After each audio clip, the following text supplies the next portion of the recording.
ये आपको ग्रुप में भेजा हुआ है, तो मैं तो अभी आपको समझाऊंगा ही, फिर आप उसको और भी अपना रीड कर सकते हैं। तो हर एडजस्टमेंट की एंट्री दो जगह। और ये एडजस्टमेंट होता क्या है, जब बिजनेसमैन ट्रायल बैलेंस बनाता है, तो ट्रायल बैलेंस मतलब जो लेजर की हेल्प से बनती है, तो ट्रायल बैलेंस बनाने के बाद पता चलता है कोई चीज कहीं गलत साइड में लिख दी है किसी में, या लिखना भूल गए, या अमाउंट गलत लिख दिए, तो ये सब जो गलतियां हो जाती है जो ट्रायल बैलेंस बनाने के बाद पता चलती है, तो उसको फिर अलग से एडजस्टमेंट में लिखा जाता है, यानी कि अलग से एडिशनल इंफॉर्मेशन में लिखा जाता है। इसको अपन एडिशनल इंफॉर्मेशन बोल सकते हैं एडजस्टमेंट को। तो ये ट्रायल बैलेंस के बाद अलग से एडिशनल इंफॉर्मेशन में दिया रहता है, उसी को अपन एडजस्टमेंट बोलते हैं।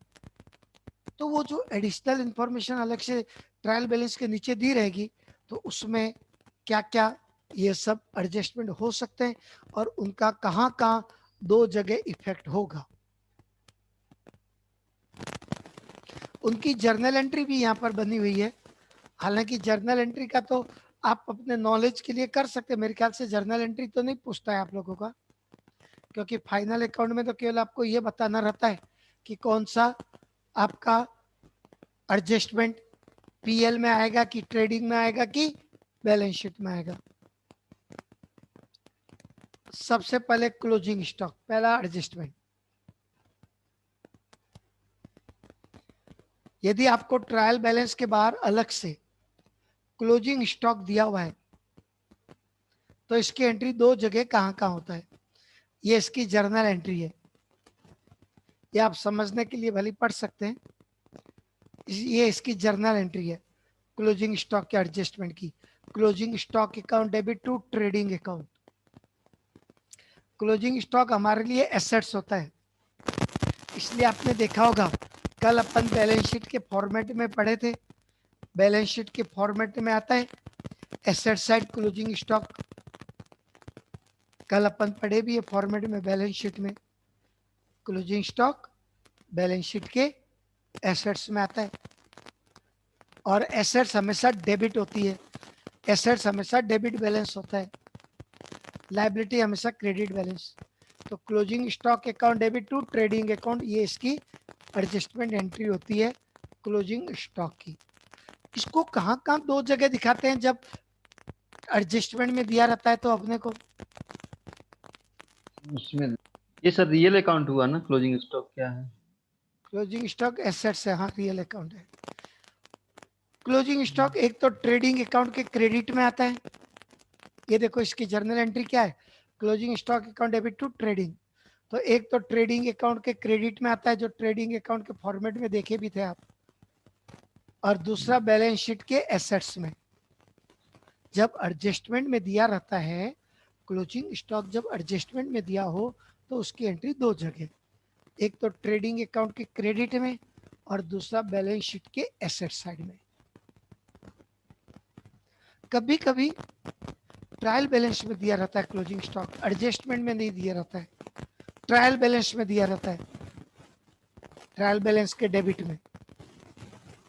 तब इसकी एंट्री केवल एक ही जगह होगी, क्योंकि ट्रायल बैलेंस में जितनी भी चीजें दी रहती है सब उनकी एंट्री एक ही जगह होती है, या तो ट्रेडिंग या पीएल या बैलेंस शीट, जो जहां से रिलेटेड है। जैसे आपको परचेज ट्रायल बैलेंस में दिया हो तो आप क्या करते हो, एक ही जगह लिखते हो केवल ट्रेडिंग अकाउंट के डेबिट में। तो वैसे ही क्लोजिंग स्टॉक ट्रायल बैलेंस में दिया है तो केवल एक ही जगह आता है। और ये क्लोजिंग स्टॉक हमारे लिए एसेट्स होता है, अभी थोड़ी देर पहले ही बताया मैंने। तो ट्रायल बैलेंस में कभी भी क्लोजिंग स्टॉक दिया रहेगा तो केवल एक जगह, कहां पर, उसका भी कॉलम यहां पर बना हुआ है, देखिए कि if it is given in the trial balance, तो क्लोजिंग स्टॉक यदि ट्रायल बैलेंस में दिया तो उसकी एंट्री केवल एक ही जगह आएगी, ओनली किधर, बैलेंस शीट के asset side. Only asset side of balance sheet.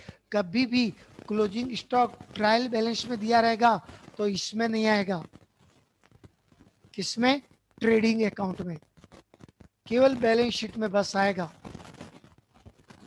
Closing stock adjustment में दिया हो तो ट्रेडिंग के क्रेडिट में और बैलेंस शीट के एसेट्स में, और ट्रायल बैलेंस में दिया हो तो केवल एक ही जगह बैलेंस शीट के एसेट्स में, क्योंकि ये हमारा एसेट्स है क्लोजिंग स्टॉक, केवल एसेट साइड में आएगा बैलेंस शीट में। आप लोगों को मालूम है ट्रायल बैलेंस में क्लोजिंग स्टॉक कब दिया रहता है?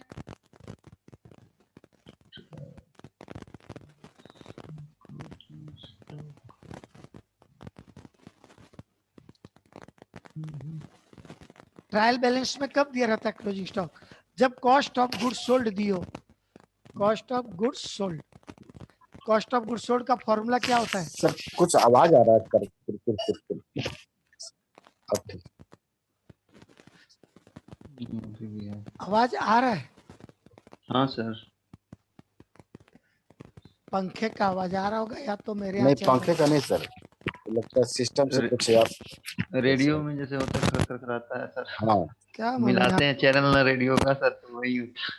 क्या हाँ, मालूम। एक या मिनट तो में वापस इसको लगा या के तो मोबाइल वाइब्रेट हो रहा था कहीं से। एक मिनट, ये माइक्रोफोन में वापस लगाया हूँ। अब ठीक है सर। हाँ तो फिर वो माइक्रोफोन थोड़ा हिल गया होगा। हाँ सर अब ठीक है। अब ठीक है ना? जी। कॉस्ट ऑफ गुड्स सोल्ड, इसका फॉर्मूला क्या होता है? Opening stock plus purchase, opening stock plus purchase plus direct expenses plus direct expenses minus closing stock. ये फॉर्मूला होता है कॉस्ट ऑफ गुड्स सोल्ड। तो जब क्वेश्चन में कॉस्ट ऑफ गुड्स सोल्ड दिया रहता है, जब क्वेश्चन में कॉस्ट ऑफ गुड्स सोल्ड दिया हो ट्रायल बैलेंस में, जब भी आप फाइनल अकाउंट का क्वेश्चन बनाओगे और किसी क्वेश्चन में आपको कॉस्ट ऑफ गुड्स सोल्ड दिया हो, तब ऐसे कंडीशन में क्लोजिंग स्टॉक ट्रायल बैलेंस में दिया रहेगा, एडजस्टमेंट में नहीं दिया रहेगा। तो ऐसे कंडीशन में ट्रेडिंग अकाउंट में कभी नहीं आएगा क्लोजिंग स्टॉक, सीधा बैलेंस शीट में आएगा। क्यों? क्योंकि ट्रेडिंग अकाउंट में केवल ये आता है कॉस्ट ऑफ गुड्स सोल्ड, और उसमें already opening stock, purchase, direct खर्चे, क्लोजिंग स्टॉक सब एडजस्ट हो गए। तो जब कॉस्ट ऑफ गुड्स सोल्ड हमको दिया रहेगा ट्रायल बैलेंस में, तो ट्रेडिंग अकाउंट में कॉस्ट ऑफ गुड्स सोल्ड आएगा। उसके अलावा ना तो ओपनिंग आएगा, ना परचेज आएगा, ना डायरेक्ट खर्चे आएंगे, ना क्लोजिंग स्टॉक आएगा, कुछ भी नहीं आएगा ट्रेडिंग अकाउंट में।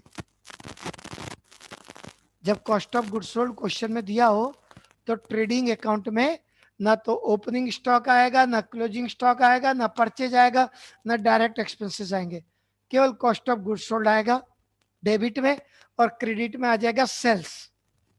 बाकी सब चीजें इसमें एडजस्ट हो गई और कुछ भी नहीं आता है। अच्छा, ट्रेडिंग में cost of sold goods sold दिया रहेगा। ट्रायल बैलेंस में जब जब क्वेश्चन बनाते हैं ना, तो ट्रायल बैलेंस हाँ की हेल्प से बनता है फाइनल अकाउंट। जी जी जी। तो ट्रायल बैलेंस में कॉस्ट ऑफ गुड्स सोल्ड दिया हुआ है तो वो ट्रेडिंग अकाउंट के डेबिट में आएगा।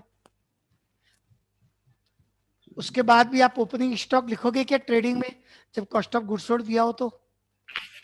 सर ट्रायल बैलेंस में कॉस्ट ऑफ गुड्स सोल्ड है तो साथ में क्लोजिंग स्टॉक भी तो रहेगा ना ट्रायल बैलेंस में। क्लोजिंग स्टॉक ट्रायल बैलेंस में तभी तो दिया रहेगा जब वो कॉस्ट ऑफ गुड्स में एडजस्ट हो चुका है ऑलरेडी। उसके बाद भी ट्रेडिंग में क्यों आएगा वो? हाँ ट्रेडिंग में आएगा, सीधे बैलेंस में चल जाएगा। हाँ जी। मतलब कहने का मतलब ये है सर कि कॉस्ट ऑफ गुड्स सोल्ड अगर ट्रायल बैलेंस में है तो क्लोजिंग स्टॉक अलग से देगा उसको। एक मिनट, क्या पूछ रहे थे आप? ट्रायल बैलेंस में जो है अगर क्लोजिंग स्टॉक है, हाँ, ट्रायल बैलेंस में closing stock cost of sold तो रहेगा ही। हमेशा क्लोजिंग स्टॉक ट्रायल बैलेंस के बाहर ही मिलेगा आपको क्वेश्चन में। नहीं मान लीजिए कि ट्रायल बैलेंस में है क्लोजिंग स्टॉक दिया हुआ, हाँ मान लेते हैं, तो हाँ, साथ में कॉस्ट ऑफ गुड्स सोल्ड भी रहेगा उसके साथ। हाँ, तो ट्रायल उसमें कॉस्ट ऑफ गुड्स सोल्ड दिया रहेगा। ट्रायल हाँ बैलेंस में ही दोनों मतलब चीज कॉस्ट ऑफ रहेगा सोल्ड, साथ में। हाँ, ट्रायल ट्रायल बैलेंस। बैलेंस में ही। अच्छा हाँ अच्छा। क्योंकि हाँ कॉस्ट ऑफ गुड्स सोल्ड रहेगा तभी ट्रेडिंग से क्लोजिंग स्टॉक माइनस हो गया, सीधे हाँ बैलेंस शीट में चला गया। हाँ जी, आप लोग मेरा ट्रायल बैलेंस वाला वीडियो देखना, उसमें ये पूरा डिटेल समझाया हुआ है। हाँ पिछले और बतलाए थे भी सर, हाँ बढ़िया हाँ, सर। तो ट्रायल बैलेंस में क्लोजिंग स्टॉक दिया है तो केवल बैलेंस शीट में आता है। उसका रीजन मैंने बताया, क्योंकि वो कॉस्ट ऑफ गुड्स सोल्ड में एडजस्ट हो गया और cost of goods sold direct उसमें आ जाता है ट्रेडिंग अकाउंट में। उसके बाद ना तो ओपनिंग स्टॉक आएगा ट्रेडिंग में, ना परचेज आएगा, ना डायरेक्ट एक्सपेंसेज आएगा, ना क्लोजिंग स्टॉक आएगा। इनमें से एक भी चीज फिर ट्रेडिंग में नहीं आएगी, डायरेक्ट जब कॉस्ट ऑफ गुड्स सोल्ड रहेगा तब। और ये चीजें आपको दी भी नहीं रहेगी उसमें, ओपनिंग स्टॉक भी नहीं दिया रहेगा, परचेज भी नहीं दिया रहेगा, डायरेक्ट एक्सपेंसेस भी नहीं दिया रहेगा। ये तीनों नहीं दिया रहेगा आपको, क्योंकि वो सब कॉस्ट ऑफ गुड्स सोल्ड में ऐड हो गया है। और क्लोजिंग स्टॉक दिया रहेगा वो केवल बैलेंस शीट में आएगा। जनरली क्वेश्चन तो ऐसे रहते नहीं है सर, सब एडजस्टमेंट नहीं रहता है ट्रेडिंग स्टॉक। इसके बाद नेक्स्ट एडजस्टमेंट देखिए अपना। तो मैंने आपको दोनों चीज बता दिया है कि क्लोजिंग स्टॉक एडजस्टमेंट में दिया है तो ट्रेडिंग अकाउंट के क्रेडिट में और बैलेंस शीट के एसेट्स में, और ट्रायल बैलेंस में दिया है तो केवल एक ही जगह आएगा, कहां, बैलेंस शीट के एसेट्स में। Next, sir trading account sir कौन सा अकाउंट है, ये रिप्रेजेंटेटिव है क्या? हाँ जी, ट्रेडिंग अकाउंट जो है हाँ, रिप्रेजेंटेटिव अकाउंट है, पर्सनल मतलब नहीं, पर्सनल अकाउंट। ट्रेडिंग अकाउंट तो आपका पूरा प्रॉफिट कैलकुलेट करने के लिए बनाते हैं अपन। हाँ भाई ये तो प्रॉफिट कैलकुलेट करने के लिए बनाते हैं, तो ये सब तो नॉमिनल से रिलेटेड हो गए। अच्छा, nominal हो जाएगा। इसके बाद ट्रेडिंग पीएल, पीएल भी तो नॉमिनल ही है सर, पीएल हाँ, भी तो नॉमिनल। हाँ हाँ ठीक ठीक। ट्रेडिंग पीएल जो है ये केवल प्रॉफिट के लिए निकाल बनाते हैं अपन। हम्म। अब आउटस्टैंडिंग एक्सपेंसेस, ये देखिए, ये शुरू शुरू के जो एडजस्टमेंट है ना, करीब 11-12 तक के जो है, ऐसे तो बहुत सारे एडजस्टमेंट है, लेकिन जो स्टार्टिंग के जो करीब 14 तक जो है, 13 तक, वो सबसे ज्यादा यूज होते हैं, 1 से 13 तक। आउटस्टैंडिंग एक्सपेंसेस, कोई भी खर्चा हमारा आउटस्टैंडिंग है, आउटस्टैंडिंग मतलब पे करना बाकी है, और वो हमको एडिशनल इंफॉर्मेशन में दिया हुआ है, यानी कि एडजस्टमेंट में दिया है, तो इसका एंट्री दो जगह, एक तो प्रॉफिट एंड लॉस के डेबिट में, और दूसरा बैलेंस शीट के लायबिलिटी में। प्रॉफिट एंड लॉस के डेबिट में और बैलेंस शीट के लायबिलिटी में।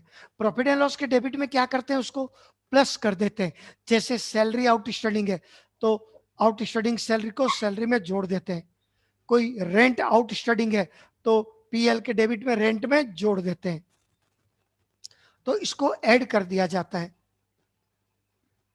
प्रॉफिट एंड लॉस के डेबिट में, अपने रिलेटेड खर्चे में। सैलरी का सैलरी में ऐड हो जाएगा,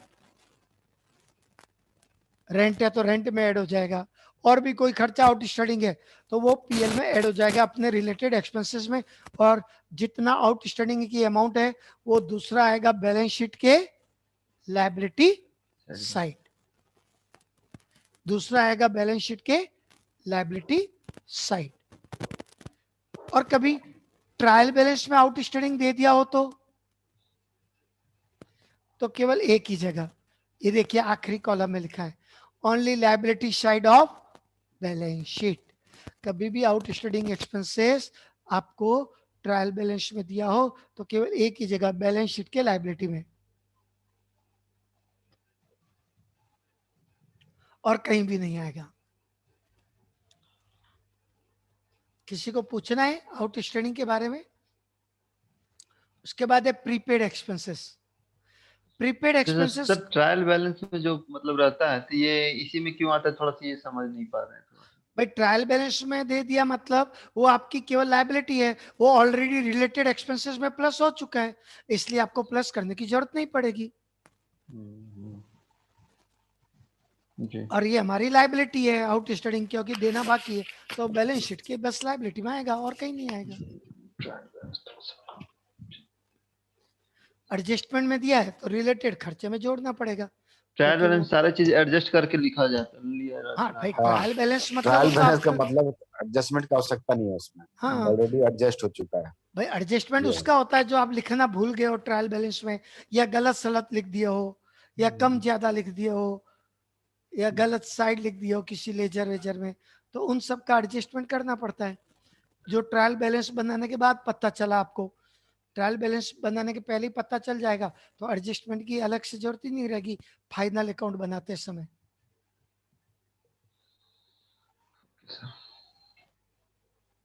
प्रीपेड, एडजस्टमेंट में प्रीपेड दिया हुआ है कि भाई जैसे इंश्योरेंस प्रीपेड है, तो इंश्योरेंस से माइनस हो जाएगा पीएल के डेबिट में।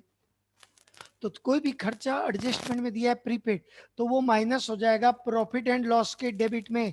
आउटस्टैंडिंग को क्या करते हैं अपन, प्लस, और प्रीपेड को क्या करते हैं, माइनस।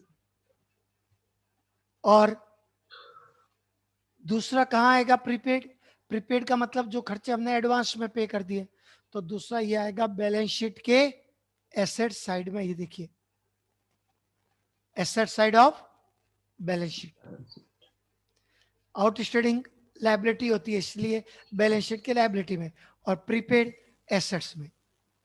तो आउटस्टैंडिंग का उल्टा होता है प्रीपेड, आउटस्टैंडिंग को प्लस करते हैं पीएल में और बैलेंस शीट के लायबिलिटी में, प्रीपेड को माइनस करेंगे पीएल में और दूसरा बैलेंस शीट के एसेट साइड। और यदि सेकेंड एडजस्टमेंट क्या हुआ सर? सेकेंड आउटस्टैंडिंग, नहीं, सेकेंड इफेक्ट ऑफ एडजस्टमेंट उसमें वो क्या हुआ? मतलब समझा नहीं मैं, क्या चीज पूछ रहे हैं आप? जो कॉलम में लिया हुआ है ना, हेडिंग में देखिए, नेम ऑफ एडजस्टमेंट, ये सेकेंड इफेक्ट ऑफ एडजस्टमेंट, ये क्या हुआ? नेम ऑफ एडजस्टमेंट, एडजस्टमेंट का नाम दिया हुआ है। नहीं sir, second effect of adjustment. Second मतलब हर एडजस्टमेंट की दो जगह एंट्री होती है, जितनी भी एडिशनल इंफॉर्मेशन दी रहेगी उसकी फाइनल अकाउंट में दो जगह एंट्री होती है। तो पहली एंट्री अच्छा, कहाँ सेम। होगी और दूसरी एंट्री कहाँ होगी वो लिखा हुआ है। अच्छा, मतलब सेम ही फिगर का सर? हाँ, उसी चीज का। इफेक्ट दो जगह पड़ता है उसका। हाँ, दो जगह इफेक्ट होता है हर एडजस्टमेंट का। तो पहला इफेक्ट कहाँ होगा और दूसरा इफेक्ट कहाँ होगा। तो प्रीपेड का पहला इफेक्ट होगा पीएल के डेबिट में, माइनस हो जाएगा, और दूसरा इफेक्ट होगा उसका बैलेंस शीट के एसेट्स में आएगा वो। तो हर एडजस्टमेंट के दो इफेक्ट।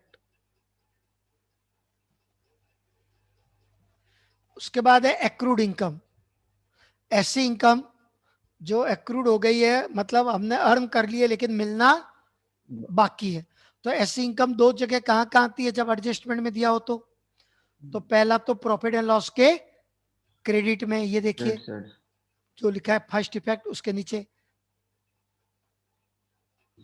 और दूसरा बैलेंस शीट के एसेट्स में। तो एक्रूड इनकम दो जगह आएगी जब एडजस्टमेंट में दिया हो तो, एक तो प्रॉफिट एंड लॉस के क्रेडिट में, रिलेटेड इनकम में प्लस कर दो। जैसे आपको मान लो क्वेश्चन में बोल देगा कि कमीशन एक्रूड है, मतलब कमीशन हमको मिलना बाकी है, तो प्रॉफिट एंड लॉस के क्रेडिट में लिखेंगे उसको। एक तो पहले से कोई कमीशन इनकम दिया है तो उसमें जोड़ के दिखा देंगे प्रॉफिट एंड लॉस के क्रेडिट में। और दूसरा कहाँ आ जाएगा वो एक्रूड कमीशन, बैलेंस शीट के एसेट्स साइड। तो हर एडजस्टमेंट का दो एंट्री, तो एक्रूड इनकम का दो एंट्री हो गया, एक तो प्रॉफिट एंड लॉस के क्रेडिट में, दूसरा बैलेंस शीट के एसेट्स में। और कभी मान लीजिए आपको एक्रूड इनकम ट्रायल बैलेंस में दिया हो, तब तो फिर उसकी एंट्री एक ही जगह आएगी, कहाँ, बैलेंस शीट के एसेट्स में, only asset side of balance sheet. कब, जब एक्रूड इनकम ट्रायल बैलेंस में दिया रहेगा, तो एडिशनल इंफॉर्मेशन में दिया हुआ है मतलब एडजस्टमेंट में दिया है तो दो जगह, प्रॉफिट एंड लॉस में भी और बैलेंस शीट में भी। देख लो, इस पॉइंट में कोई डाउट है सौरभ जी तो पूछ सकते हैं, या और किसी को भी डाउट। हाँ बोलिए सर, इसका मतलब मतलब सर ये ट्रायल बैलेंस से जो हम लोग बनाते हैं सर पीएल और बैलेंस शीट, तो ट्रायल बैलेंस का मटेरियल जहाँ जाता है वहाँ केवल यूज करने के लिए लिखते हैं। जैसे कोई ट्रेडिंग में जा रहा है, कोई पीएल में जा रहा है, उसी प्रकार का जो वो केवल ट्रायल बैलेंस में दिया हुआ है, तो जो एसेट साइड का है पार्ट वो एसेट में जाएगा, और जो लाइबिलिटी साइड का पार्ट है वो लाइबिलिटी में जाएगा। यही होगा ना सर? बिल्कुल सही है। आप लोग कल और परसों 2 दिन में क्या पढ़े थे अपन कि ट्रेडिंग से रिलेटेड है उसको ट्रेडिंग में डाल दिए, पीएल से रिलेटेड है पीएल में डाल दिए, और बैलेंस शीट से रिलेटेड है बैलेंस शीट। तो अनिल जी ने जो अभी बताया कि ट्रायल बैलेंस में जो चीजें दी रहती है उसमें जो ट्रेडिंग से रिलेटेड है वो ट्रेडिंग में डाल दो, पीएल से रिलेटेड है वो पीएल में डाल दो, और जो बैलेंस शीट से रिलेटेड है वो बैलेंस शीट में डाल दो। तो ये तो हो गया जो ट्रायल बैलेंस में दिया रहता है। उसके बाद जो एडजस्टमेंट में दिया रहेगा वो आपको दो जगह, एक तो ट्रेडिंग या पीएल जिससे रिलेटेड है उसमें, और दूसरा बैलेंस शीट। तो कौन कौन सा ट्रेडिंग या पीएल में आएगा और बैलेंस शीट में कहां आएगा, वो सब चीज पढ़ रहे हैं अपन जब एडजस्टमेंट में दिया रहेगा। तो एडजस्टमेंट में जो दिए रहेंगे वो सब दो जगह, और जो ट्रायल बैलेंस में दिए रहेंगे वो एक जगह आएगा, ट्रेडिंग वाला ट्रेडिंग में, पीएल वाला पीएल में, बैलेंस शीट वाला बैलेंस शीट में। बस एकदम सिंपल। हाँ सौरभ जी, आप भी कुछ पूछ रहे थे? हाँ नहीं, वही क्लियर हो गया सर। ये इसमें है कि नेम ऑफ एडजस्टमेंट एंट्री, मतलब यदि एडजस्टमेंट एंट्री जो हो उसको 2 जगह इफेक्ट देना है उसका। हाँ जी, तो 2 जगह नहीं, कहाँ पर सर वही सवाल, अपन। हाँ बोलिए। इसका सवाल देख लेंगे ना सर, तब क्लियर हो जाएगा। मैं कभी देखा नहीं है कैसे पूछते हैं इस पे सवाल, हाँ जी, और क्लियर हो जाएगा इसके जी। क्वेश्चन अपन अब विथ एडजस्टमेंट वाले अपन बनाएंगे अब, हाँ हाँ, तब और एडजस्टमेंट को क्लियर हो रीड जाएगा। करके। ठीक है सर। उसके बाद अनअर्ड इनकम। अनअर्ड इनकम मतलब ऐसी इनकम होती है जो हमने अर्न की है यानी कमा ली है, लेकिन हमको मिलना बाकी है। जो हमने अर्न कर ली है लेकिन हमको मिलना बाकी है। मैं उल्टा बोल दिया, वो तो एक्रूड इनकम हो गया। अनअर्ड इनकम मतलब अर्न नहीं इनकम की है, रिसीव्ड इन एडवांस। मतलब जो अर्न नहीं की है लेकिन मिल गया है मुझे। Income received in advance, earn नहीं किए, किसी ने एडवांस में लाके दे दिया आपको पैसा, किसी ने आपको अमाउंट एडवांस में लाके दे दिया, तो कैसे करेंगे उसको?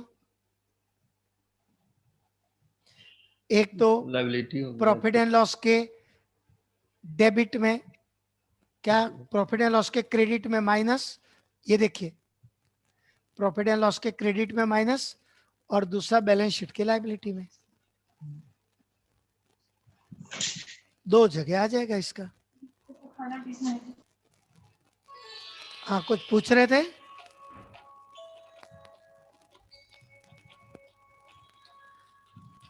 नेक्स्ट क्या है?